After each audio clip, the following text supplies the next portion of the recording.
আজ ঝাল ঝাল সয়াবিনের মুইঠা বা সয়াবিনের কোপ্তা রান্না আপনাদের সঙ্গে শেয়ার করব। নমস্কার বন্ধুরা, ওল্ড অ্যান্ড নিউ কুইজিনে আপনাদেরকে আন্তরিকভাবে স্বাগত জানাচ্ছি। ঝাল ঝাল সয়াবিনের মুইঠা বা সয়াবিনের কোপ্তা রান্না খুবই সহজ এবং খেতে দুর্দান্ত স্বাদের। বন্ধুরা, এই রান্নাটি করতে কি কি উপকরণ ব্যবহার করেছি এবং কিভাবে রান্না করেছি আজ আপনাদের সঙ্গে তাই শেয়ার করব। তাহলে বন্ধুরা সঙ্গে থাকুন আর দেখতে থাকুন খুবই সহজ উপায়ে ঝাল ঝাল সয়াবিনের মুইঠা বা সয়াবিনের কোপ্তা রান্না। আশা করি ঝাল ঝাল সয়াবিনের মুইঠা বা ঝাল ঝাল সয়াবিনের কোপ্তা রান্না আপনাদের ভালো লাগবে। ঝাল ঝাল সয়াবিনের মুইঠা বা কোপ্তা রান্নার জন্য প্রথমে সয়াবিন গরম জলে সেদ্ধ করে নিয়ে খুব ভালোভাবে চেপে চেপে সয়াবিনের ভেতর থেকে জল বের করে নেব। সয়াবিন সেদ্ধ হয়ে গেছে, এবার অফ ক্যামেরায় এই সয়াবিন থেকে খুব ভালো করে চেপে চেপে জল বের করে নেব। ঝাল ঝাল সয়াবিনের মুইঠা বা কোপ্তা রান্নার জন্য সেদ্ধ করা সয়াবিনের জল অফ ক্যামেরায় ঝরিয়ে নিয়েছি। আলু লম্বা লম্বা করে কেটে নিয়েছি।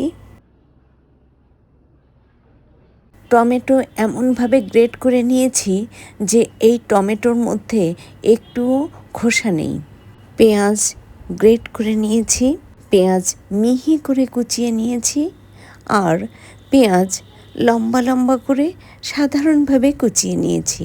ধনেপাতা কুচি করে নিয়েছি আর টক দই ফেটিয়ে নিয়েছি।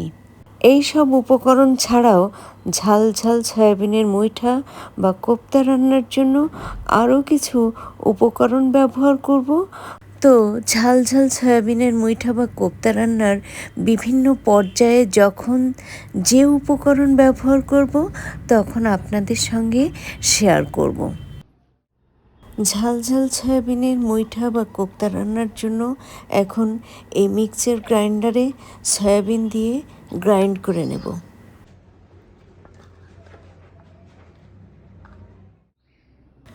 দেখুন বন্ধুরা, সয়াবিন খুব বেশি মিহি করিনি, ঠিক এইভাবে গ্রাইন্ড করে নিয়েছি।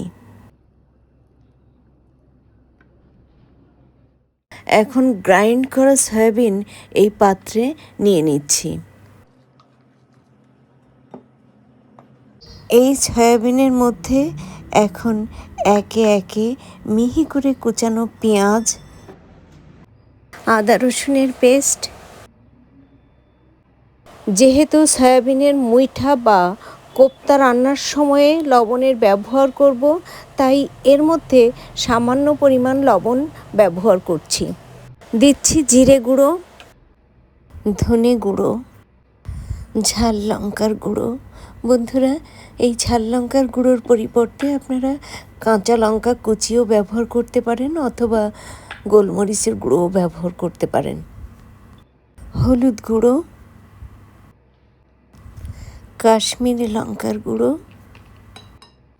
গরম মশলার গুঁড়ো। বন্ধুরা, আপনারা দেখেছেন খুব যৎসামান্য এই মশলাগুলো ব্যবহার করেছি। এই সব উপকরণ খুব ভালোভাবে মেখে মুইঠা তৈরির জন্য এর মধ্যে প্রথমে 1 টেবিল চামচ পরিমাণ কর্নফ্লাওয়ার ব্যবহার করছি, আর পরবর্তীতে যদি প্রয়োজন হয় ব্যবহার করব এই কর্নফ্লাওয়ার। আর তখন কতটুকু পরিমাণ কর্নফ্লাওয়ার ব্যবহার করছি তা আপনাদের সঙ্গে শেয়ার করব। একটি ডিম খুব ভালোভাবে ফেটিয়ে নিয়ে এর থেকে 4 টেবিল চামচ পরিমাণ ডিমের গোলা এর মধ্যে দিয়ে দিচ্ছি।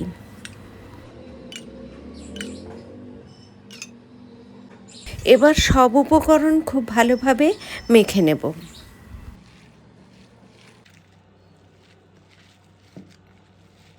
বন্ধুরা, সব উপকরণ মেখে নেওয়ার সময় প্রথম পর্যায়ে 1 টেবিল চামচ পরিমাণ কর্নফ্লাওয়ারের ব্যবহার করেছি, আর এখন আরও আধা টেবিল চামচ কর্নফ্লাওয়ার ব্যবহার করছি।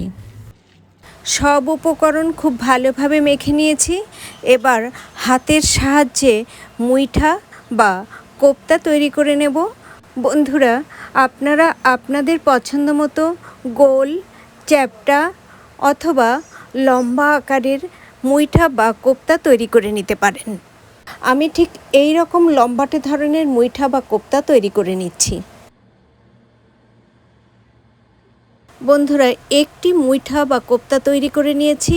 ঠিক একইভাবে আরও একটি মুইঠা বা কোপ্তা তৈরি করার পর বাকি মুইঠা বা কোপ্তাগুলি অফ ক্যামেরায় তৈরি করে আপনাদের সঙ্গে শেয়ার করব। অফ ক্যামেরায় সবগুলো মুইঠা বা কোপ্তা তৈরি করে নিয়েছি। মোট মুইঠা বা কোপ্তা তৈরি হয়েছে 14টি। এবার মুইঠাগুলো তেলে ভেজে নেব। ঝাল ঝাল সয়াবিনের মুইঠা বা কোপ্তা রান্না করব সর্ষের তেল দিয়ে। তাই চুলায় কড়াই বসিয়ে মিডিয়াম ফ্লেমে সর্ষের তেল গরম করে নিয়ে এর মধ্যে আলতোভাবে একে একে মুইঠা বা কোপ্তাগুলো দিয়ে দিচ্ছি।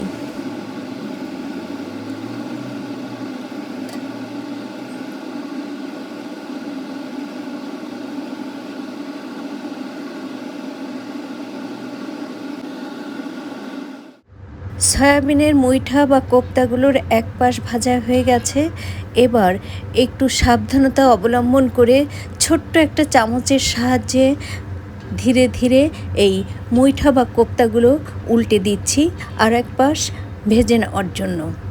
মুইঠা বা কোপ্তাগুলোর বাইরের আবরণে যদিও বেশ লালচে কালার ধরেছে, তবুও এই কোপ্তাগুলো খুব একটা বেশি কড়া করে ভেজে নেব না, মোটামুটি হালকাভাবেই ভেজে নেব।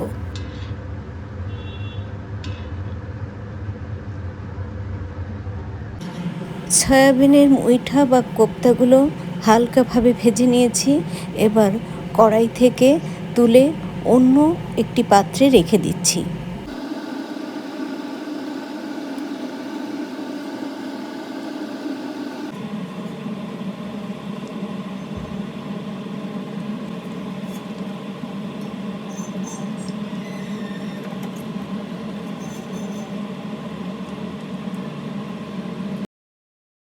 দেখুন বন্ধুরা, সয়াবিনের মুইঠা বা কোপ্তাগুলো ভাজার পর ঠিক এমনটাই হয়েছে।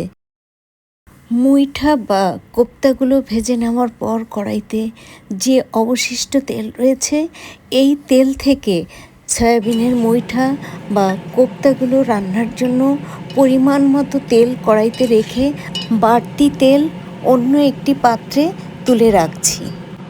এখন এই তেলের মধ্যে আলুর টুকরোগুলো দিয়ে সামান্য লবণ ও হলুদ সহযোগে ভালোভাবে নেড়ে চেড়ে বেশ লালচে করে আলুর টুকরোগুলো ভেজে তুলে নেব।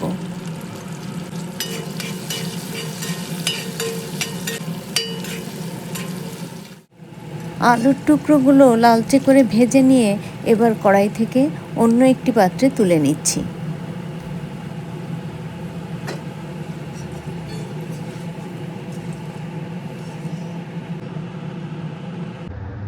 এবার কড়াইয়ের গরম তেলে ফোড়ন দিচ্ছি দারচিনি, মুখ ফাটানো এলাচ, দুটো গোটা শুকনো লঙ্কা ও একটি শুকনো লঙ্কা ছিঁড়ে দিচ্ছি আর একই সঙ্গে ফোড়ন দিচ্ছি গোটা জিরে।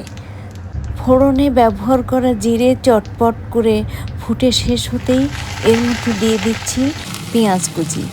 পেঁয়াজ কুচি ফোড়নের সঙ্গে খুব ভালোভাবে নেড়ে চেড়ে ভেজে হালকা সোনালি কালার করে নেব। পেঁয়াজ কুচিতে হালকা সোনালি কালার ধরেছে। এখন এর মধ্যে পরিমাণ মতো আদা রসুনের পেস্ট দিয়ে পেঁয়াজ কুচির সঙ্গে খুব ভালোভাবে নেড়ে চেড়ে আদা রসুনের গন্ধ দূর করে নিয়ে এর মধ্যে গ্রেট করা পেঁয়াজ, আধা ভাজা পেঁয়াজের সঙ্গে ভালোভাবে নেড়ে চেড়ে মিনিট খানেক সময় ধরে কষিয়ে নিচ্ছি।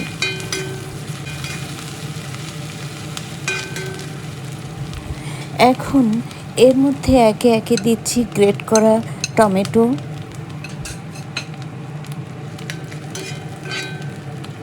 হলুদ গুঁড়ো, ঝাল লঙ্কার গুঁড়ো, জিরে গুঁড়ো, ধনে গুঁড়ো, স্বাদ অনুসারে লবণের কিছুটা লবণ এখন দিচ্ছি, বাকি লবণটুকু ব্যবহার করব সয়াবিনের মুইঠা বা কোপ্তা রান্নার ঝোলের মধ্যে।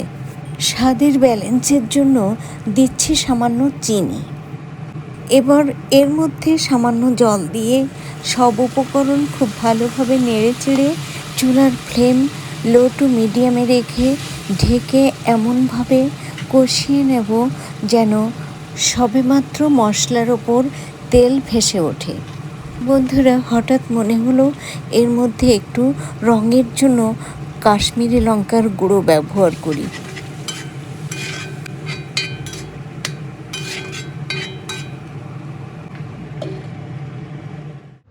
ঢাকনা তুলে নিচ্ছি। দেখুন বন্ধুরা, মশলার ওপর তেল ভেসে উঠতে শুরু করেছে। তো এ পর্যায়ে এর মধ্যে ফেটানো টক দই ও টক দইয়ের বাটি ধুয়ে সামান্য জল দিয়ে খুব ভালোভাবে নেড়ে চেড়ে প্রায় মিনিটখানেক সময় ধরে কষিয়ে নিয়ে এর মধ্যে দিয়ে দেব ভেজে রাখা আলুর টুকরোগুলো। আলুর টুকরোগুলো দিয়ে কষানো মশলার সঙ্গে আবারও ভালোভাবে নেড়ে চেড়ে ঢেকে কষিয়ে নেব।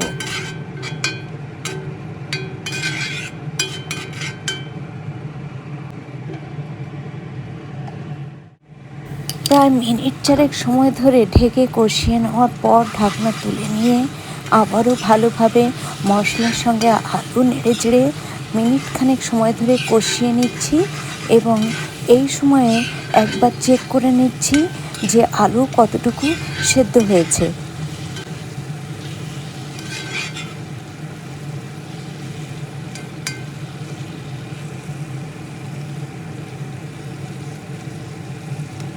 আলু প্রায় 80% মতো সেদ্ধ হয়ে গেছে। তো এখন এর মধ্যে ঝোলের জন্য পরিমাণ মতো গরম জল দিয়ে দিচ্ছি। ফুটন্ত ঝোলের মধ্যে স্বাদ অনুসারে লবণের বাকি লবণটুকু দিয়ে খুব ভালোভাবে নেড়ে চেড়ে ঝোলের সঙ্গে মিশিয়ে দিচ্ছি এবং রান্নার এ পর্যায়ে চুলার ফ্লেম মিডিয়াম টু হাইতে রেখে প্রায় মিনিট 3 সময় ধরে রান্না করার পর এর মধ্যে একে একে ভেজে রাখা সয়াবিনের মুইঠা বা কোপ্তাগুলো দিয়ে দিচ্ছি। এখন আলতোভাবে খুন্তির সাহায্যে ঝোলের সঙ্গে কোপ্তাগুলো খুব ভালোভাবে নেড়ে চেড়ে দিয়ে টক বগিয়ে ফুটিয়ে রান্না করে ঝোল কমিয়ে নেব। চুলার ফ্লেম মিডিয়াম টু হাইতে রেখে টক বগিয়ে ফুটিয়ে ঝোল কমিয়ে নিয়ে রান্নার এ পর্যায়ে চুলার ফ্লেম মিডিয়ামে রেখে এর মধ্যে শাহি গরম মশলা দিয়ে খুন্তির সাহায্যে আলতোভাবে ঝোলের সঙ্গে নেড়ে চেড়ে মিশিয়ে দিচ্ছি। এবার সয়াবিনের মুইঠা বা সয়াবিনের কোপ্তা কারির ওপর ধনে পাতা কুচি ছড়িয়ে দিয়ে 3টি কাঁচা লঙ্কা দেব এবং ঢেকে মিনিট 2 মতো লো ফ্লেমে রান্না করে তারপর বন্ধুরা আপনাদের সঙ্গে শেয়ার করব যে এই ঝাল ঝাল সয়াবিনের মুইঠা বা সয়াবিনের কোপ্তা কারি রান্না কেমন হয়েছে।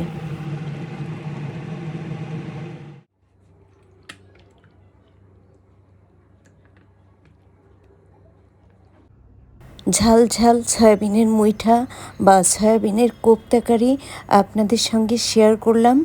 এই রান্নাটি ভাত, রুটি, luchi, paratha, lachha paratha, pulao, Basanti pulao, fried rice, lemon rice এইসবের সঙ্গে খেতে খুব খুব ভালো লাগবে।